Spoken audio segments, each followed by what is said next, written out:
પછી 7મો ક્વેશ્ચન બંધારણનો છે. વચ્ચેના 2 ક્વેશ્ચન જાહેર વહીવટના છે. આપણે જાહેર વહીવટવાળા વિડીયોમાં લઈશું, પબ્લિક એડમિનિસ્ટ્રેશન વાળામાં. ઓકે, હમણાં આપણે પેલો કેસ ક્લાસમાં ચર્ચા થયો હતો અને ડીવાયએસઓમાં પ્રિલિમ્સમાં પણ પૂછાયો, governor of Tamil Nadu versus state of Tamil Nadu વાળો કેસ.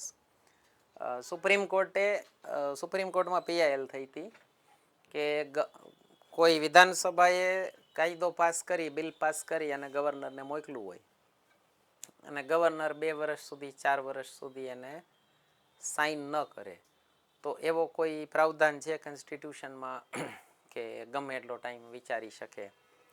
તો સુપ્રીમ કોર્ટે પોતે કીધું કે નહીં, ગવર્નરે 3 મહિનામાં જવાબ દઈ દેવાનો ને જો એણે રાષ્ટ્રપતિની મંજૂરી માટે મોકલવું હોય તો રાષ્ટ્રપતિએ 3 મહિનામાં જવાબ દઈ દેવાનો. જો નો જવાબ આપે બેમાંથી એકેય તો એમ માની લેવાનું કે મંજૂરી મળી ગઈ છે.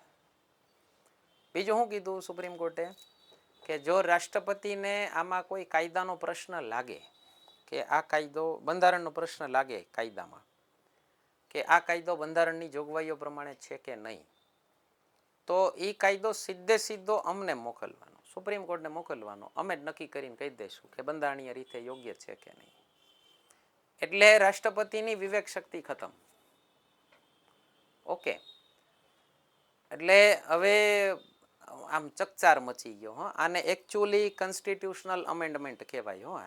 આને બંધારણમાં સુધારો કર્યો કહેવાય અનુચ્છેદ 368 પ્રમાણે, જે ઓથોરિટી સુપ્રીમ કોર્ટ પાસે નથી, પાર્લામેન્ટ પાસે છે. પણ એક તકલીફ શું છે, પીઆઈએલ જ્યારે પણ કરે ને કોઈ પબ્લિક ઇન્ટરેસ્ટ લિટિગેશન, જાહેર હિતની અરજી, તો એમાં સુપ્રીમ કોર્ટ તાત્કાલિક રાહત આપી દે. આપણે આના પછીનો ક્વેશ્ચન એ પીઆઈએલ ઉપર જ છે, એમાં જોશું. સુપ્રીમ કોર્ટ તાત્કાલિક રાહત આપી દે, જનતાને શું થાય કે હાલો ફટ કરતી રાહત મળી ગઈ. અને એમાં એક મોટી ખામી નેતાઓની પણ છે કે જ્યારે તમારી ચૂંટાયેલી સરકાર લાંબો ટાઈમ સુધી કામ જ ન કરે ને, તો પછી જનતાને એમ થાય હાલો હવે સુપ્રીમ કોર્ટ આગળ સોલ્યુશન માગીએ. એમાં શું થયું, ક્યાંક સુપ્રીમ કોર્ટને છે ને ઓલું જ્યુડિશિયલ રિવ્યુમાંથી ક્યાંક જ્યુડિશિયલ એક્ટિવિઝમમાં વયા ગયા અને પછી એક કામ ચાલુ થયું, જ્યુડિશિયલ ઓવરરીચ. એટલે હવે જ્યુડિશિયરી છે ને, ન્યાયતંત્ર, એ ધારાસભાનું, લેજિસ્લેચરનું કામ માંડી કરવા. તો શું હતું, એક તો પહેલી વસ્તુ 2-4 વર્ષ સુધી મંજૂરી નથી મળતી. આપણે ગુજરાતમાં એવા કેસીસ જોયેલા છે કે, અને મેઇનલી ક્યારે થાય એવું, પાર્ટી પોલિટિક્સ હોય. એમાં કેન્દ્રમાં એક પાર્ટીની સરકાર હોય, રાજ્યમાં બીજી પાર્ટીની સરકાર હોય, તો રાજ્યપાલને કોણ અપોઇન્ટ કરે છે? રાષ્ટ્રપતિ, એટલે કેન્દ્ર સરકાર. તો રાજ્યપાલ છે એ રાષ્ટ્રપતિનો પ્રતિનિધિ કહેવાય, એજન્ટ શબ્દ વાપરે છે, એજન્ટ એટલે પ્રતિનિધિ. પણ એ ઘણી વખત કેન્દ્ર સરકાર તરફથી રાજ્યને હેરાન કરવા માટે પૂરેપૂરું કામ કરતા હોય. અને આપણે પ્રત્યક્ષ રૂપથી જોયેલું, એક સ્ટેટમાં નહીં, કેટલાય સ્ટેટમાં જોયેલું. આપણે ગુજરાતમાં જ જોયેલું છે, જ્યારે કેન્દ્રમાં બીજી પાર્ટીની સરકાર હતી અને ગુજરાતમાં આ પાર્ટીની સરકાર હતી, 10 વર્ષ સુધી કાયદા અટકેલા રહેલા છે. ઓકે, બિલ પાસ કરીને દીધું હોય, ન મંજૂર થયું હોય, એટલે લોંગ ડિલે છે. 2 વર્ષ 4 વર્ષ 10 વર્ષ જોયેલા છે આપણે, નથી દેતા મંજૂરી. સેમ એવો ને એવો કાયદો બાજુવાળા સ્ટેટે પાસ કરેલો, મહારાષ્ટ્રએ, સેમ ટુ સેમ કાયદો, સેમ ટુ સેમ પ્રોવિઝન. ત્યાં ઓલી પાર્ટીની સરકાર છે જેની કેન્દ્રમાં છે, એને મંજૂરી મળી ગઈ, ગુજરાતમાં ન મળી. જોયેલું છે આપણે. ઓકે, ગુજરાત તો પોતે ગુપ્ત ભોગી છે, હિસ્ટોરિક પ્રેક્ટિસ આ રહેલી છે. અને આનાથી એક પ્રોબ્લેમ શું થાય છે, કેન્દ્ર અને રાજ્યો વચ્ચેના સંબંધો ખટાસવાળા થાય છે. સેન્ટર સ્ટેટ રિલેશન્સમાં મોટો કોઈ પ્રોબ્લેમ હોય તો ગવર્નરની પોસ્ટ. ઓકે, તો મિત્રો આશા કરું છું તમને આપણી લેક્ચર સિરીઝમાં મજા આવે છે. બીજી પણ લેક્ચર સિરીઝ આપણી ચેનલ પર પડી છે, ન જોઈ હોય તો ખાસ જોઈ લેજો. એક આપણી બંધારણ લેક્ચર સિરીઝ પડી છે, 11 લેક્ચર્સ ફ્રીમાં મૂકી દીધેલા છે. અને બંધારણનો કોર્સ આપણો પરચેસ કરવો એપ્લિકેશન ઉપર તો એ પણ આવી ગયો છે. અમને આ નંબર ઉપર વોટ્સએપ કરજો. ડાયરેક્ટ યુપીઆઈ પેમેન્ટ કરશો તો ઘણું ડિસ્કાઉન્ટ કરાવી દેશું. એમાં લખેલી છે ફીઝ એના કરતાં. બીજી વૈદિક મેથ્સની લેક્ચર સિરીઝ ચેનલ પર પડી છે, એ ન જોઈ હોય તો ખાસ જોઈ લેજો. વૈદિક મેથ્સથી તમારી કેલ્ક્યુલેશન સ્પીડ કેટલી વધી શકે એનો તમને ખ્યાલ આવશે. પ્રીવિયસ પેપર સોલ્યુશન આપણે મેથ્સના મૂકતા રહીએ છીએ, તો જોશો તો ખ્યાલ આવશે કેટલો ફરક પડે. અને હમણાં એક નવો કોર્સ લોન્ચ થયો IBPS SSCનો. તમે બેંક સ્ટાફ સિલેક્શન એવી કોઈ એક્ઝામ આપતા હો તો એનો પણ આખો વૈદિક મેથ્સની શોર્ટકટ્સથી કોર્સ આપણે મૂકેલો છે એપ્લિકેશન ઉપર. જ્યોગ્રાફી અને સાયન્સ એન્ડ ટેકનો પણ કોર્સ પડેલો છે એપ્લિકેશન ઉપર. કોઈ પણ કોર્સ પરચેસ કરવો હોય અમને આ નંબર પર વોટ્સએપ કરજો. તમને ડાયરેક્ટ યુપીઆઈ પેમેન્ટ કરશો તો ઘણું બધું ડિસ્કાઉન્ટ કરાવી દેશું. એપ્લિકેશનનું નામ અહીંયા પડ્યું છે. ન પરચેસ કરવો હોય તોય કોઈ પ્રોબ્લેમ નથી. ફ્રીમાં ઘણા બધા લેક્ચર્સ પડેલા છે આપણી યુટ્યુબ ચેનલ ઉપર, એ જરૂરથી જોઈ લેજો. ખૂબ જ ફાયદો થશે. કન્ટિન્યુ કરીએ છીએ લેક્ચરથી. હવે જ્યારે તમે આનું ચર્ચા કરો ને ત્યારે એક ખાસ ધ્યાન રાખજો. મેઇન્સમાં હું છોકરાઓને વારંવાર કહું છું, તમારી પોલિટિકલ આઈડિયોલોજી પ્રકટ ન થવા દેતા. તમે જે પાર્ટીના સમર્થકો ને એ આન્સર વાંચીને ખબર ન પડવી જોઈએ. બરાબર, એટલે બંને બાજુ ઇવેલ્યુએટ કરવી અને ન્યુટ્રલ રાખવો તમારો આન્સર. આ ક્વેશ્ચન જ એવો દીધો છે. પણ લાસ્ટમાં તમારો જવાબ કયો હોવો જોઈએ? ગવર્મેન્ટ ઓફ ધ ડે નો જે સ્ટેન્ડ છે ને એ હોવો જોઈએ. ઓકે, અને કઈ ગવર્મેન્ટ ડિપેન્ડ, કયો ક્વેશ્ચન છે. માની લો ગુજરાતમાં હેલ્મેટના નિયમને લઈ અને ફરજિયાત કરવાના નિયમને લઈને પ્રશ્ન પૂછાય તો ગુજરાત સરકારનો સ્ટેન્ડ છે ને હેલ્મેટ ફરજિયાત હોવું જોઈએ. તમે જીપીએસસીની એક્ઝામ આપો છો ને તો હોવું જોઈએ. ઓકે, ગુજરાતમાં દારૂબંધી છે, ગુજરાત સરકારનો સ્ટેન્ડ છે ને કે દારૂબંધી બરાબર છે. તમે જીપીએસસીની એક્ઝામ આપો છો ને તો દારૂબંધી બરાબર છે. યુપીએસસીની એક્ઝામ આપો છો તો દારૂબંધી બરાબર નથી, કારણ કે આખા ભારતમાં દારૂબંધી નથી.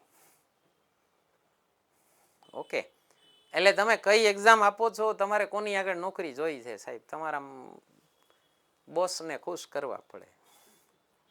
ઓકે, સાદી ભાષામાં કહું તો બોથ સાઈડ ઇવેલ્યુએટ કરવું. બને ત્યાં સુધી જવાબ તમારો ન્યુટ્રલ રાખવો. પણ લાસ્ટમાં તમારો જવાબ કઈ બાજુ હોવો જોઈએ? ગવર્મેન્ટ ઓફ ધ ડે શું કહે છે ઈ. ઓકે, ઘણી જગ્યાએ એવું જોવા મળ્યું આપણે કે વિધાનસભાએ એવો કાયદો પાસ કરી નાખ્યો હોય જે પાસ કરવાની એની પાસે ઓથોરિટી જ નથી. એક્સ્ટ્રા કોન્સ્ટિટ્યુશનલ લોઝ પાસ કરી નાખ્યા. તો હવે એવા ટાઈમે ગવર્નર શું કરે? જેમ કે નાગરિકતા વિશે વિવાદ ચાલતો હતો તો બે રાજ્યોએ એવો ઠરાવ પસાર કરી નાખ્યો કે અમે આ નાગરિકતાના કાયદાનો અમલ અમારા રાજ્યમાં નહીં કરીએ. પણ નાગરિકતાનો અમલ રાજ્યએ કરવાનો જ નથી હોતો. હવે એ કાયદા ઉપર થોડી ગવર્નર સાઇન કરી શકે. તમે એમ કહો 3 મહિનામાં સાઇન કરી જ નાખવાની, તો રાજ્યોને છૂટ મળી જાય ને ખુલ્લી, કે ગમે એ કાયદો પાસ કરી નાખો, ગવર્નરે 3 મહિનામાં સાઇન કરવાની જ છે. અને રાષ્ટ્રપતિની મંજૂરી મળી જાય અને ગવર્નર રાષ્ટ્રપતિ પાસે મોકલે 3 મહિનાની અંદર રાષ્ટ્રપતિની મંજૂરી મળી જાય તો એ કાયદો અપગ્રેડ થઈ ગયો, કન્કરન્ટ લિસ્ટમાં ઉપર આવી ગયો કેન્દ્ર સરકારના કાયદાની માથે. હમણાં 2 રાજ્યોએ એવા કાયદા પાસ કર્યા કે આપણે બધી સ્ટેટ યુનિવર્સિટીઝ હોય ને એના ચાન્સલર ગવર્નર હોય. બરાબર, ગવર્નર કોનો માણસ છે? કેન્દ્ર સરકારનો. હવે ગવર્નર ચાન્સલર હોય તો ચીફ મિનિસ્ટર એ બેઠો હોય ને, વાઇસ ચાન્સલર હોય, ગમે તમારી પાર્ટીનો વાઇસ ચાન્સલર હોય, તો એને ચાન્સલરની હારે આમ બોલાવવા પડે બધા ઇવેન્ટમાં, ઓલા કન્વોકેશનમાં બધે, અને એની બધી આગતા સ્વાગતા કરવી પડે. હવે આ લોકોને એટલી નફરત હતી ગવર્નરથી કે કાયદો પાસ કર્યો કે અમારી એકે સ્ટેટ યુનિવર્સિટીમાં ગવર્નર ચાન્સલર નહીં હોય. કારણ પોલિટિકલ. હવે આવા કાયદા ઉપર ગવર્નરે સાઇન કરવું જરૂરી કે નહીં? બરાબર, હું શું કહું છું, બે બાજુ ઇવેલ્યુએટ કરવું. અચ્છા, સરકારની શું દલીલ છે કે ભાઈ કોન્સ્ટિટ્યુશનમાં કોઈ ટાઈમ લિમિટ નથી દીધી, સુપ્રીમ કોર્ટ ટાઈમ લિમિટ ન આપી શકે. નુકસાન શું છે? લાંબુ ડીલે થાય છે. બરાબર, અને આને સરકારે કીધું છે કે આ જ્યુડિશિયલ ઓવરરીચ છે. ઓવરરીચ એટલે ભાઈ તમે સંસદનું કામ શું કામ કરો છો? કાયદો પાસ કરવાનું કામ અમારું, તમારું નથી. હવે આના વિરોધમાં અત્યારે સરકારે શું કર્યું છે? રાષ્ટ્રપતિએ સુપ્રીમ કોર્ટને સામે અનુચ્છેદ 143ની સત્તાનો ઉપયોગ કરીને સુપ્રીમ કોર્ટને સવાલ પૂછ્યો. 14 સવાલનું લિસ્ટ મોકલ્યું છે કે શું સુપ્રીમ કોર્ટ રાષ્ટ્રપતિને આદેશ કરી શકે કે તમે આટલા ટાઈમમાં જવાબ દેવાનો, શું રાષ્ટ્રપતિ પાસે આવી કોઈ ઓથોરિટી છે, શું સુપ્રીમ કોર્ટ પાસે, 14 ક્વેશ્ચન્સનું લિસ્ટ છે. હવે એ મેટર થઈ ગઈ સબજ્યુડિસ. સબજ્યુડિસ એટલે આ શબ્દો લખી શકાય. હા, તમને અત્યારે પ્રશ્ન પૂછાય આ સેમ ટુ સેમ આ શબ્દ લખી શકાય. સબજ્યુડિસ મેટર છે. સબજ્યુડિસ એટલે એનું ગુજરાતી થાય વિચારાધીન. જે કોર્ટ પાસે વિચારાધીન છે, મીન્સ હજી એના ઉપર નિર્ણય આવ્યો નથી. તો સુપ્રીમ કોર્ટ નિર્ણય ન આવે ત્યાં સુધી આપણે કઈ મગનું નામ પાડવાની જરૂર નથી. બરાબર, જ્યારે આવે ત્યારે જોશું. ઓકે, તો તમારે કહેવાય કે હજી આ મેટર વિચારાધીન છે, સબજ્યુડિસ છે, તો સુપ્રીમ કોર્ટના જજમેન્ટ સુધી રાહ જોઈએ કે શું છે એ. હા, પણ એક વસ્તુ ખરી 100%. સુપ્રીમ કોર્ટે આ જજમેન્ટ આપ્યું, એમાં બે પાર્ટીને કન્સલ્ટ કરવી જોઈએ. તમારે સરકારને એટલું પૂછવું જોઈતું હતું કે ભાઈ આવી કોઈ ટાઈમ લિમિટ બંધારણમાં મૂકવા માટે તમારી કોઈ ગણતરી છે કે નહીં. અથવા સુપ્રીમ કોર્ટ સરકારને કહી શકે કે ટાઈમ લિમિટ બંધારણમાં તમે નાખી દો, અમે નથી નાખતા, અમે તમને સજેસ્ટ કરીએ છીએ. સુપ્રીમ કોર્ટે એવા કેટલાય ચુકાદા રદ કર્યા છે, કેટલી પીઆઈએલ રદ કરી છે કે આ અમારું કામ નથી. જેમ કે કમ્પલસરી વોટિંગ માટે ઘણી પીઆઈએલ આવેલી, સુપ્રીમ કોર્ટે કીધેલું ભાઈ અમારું કામ નથી કમ્પલસરી કરાવવું, એ કાયદો બનાવવાનું કામ છે, પાર્લામેન્ટનું કામ છે, એ તમે પાર્લામેન્ટને કહો. બરાબર.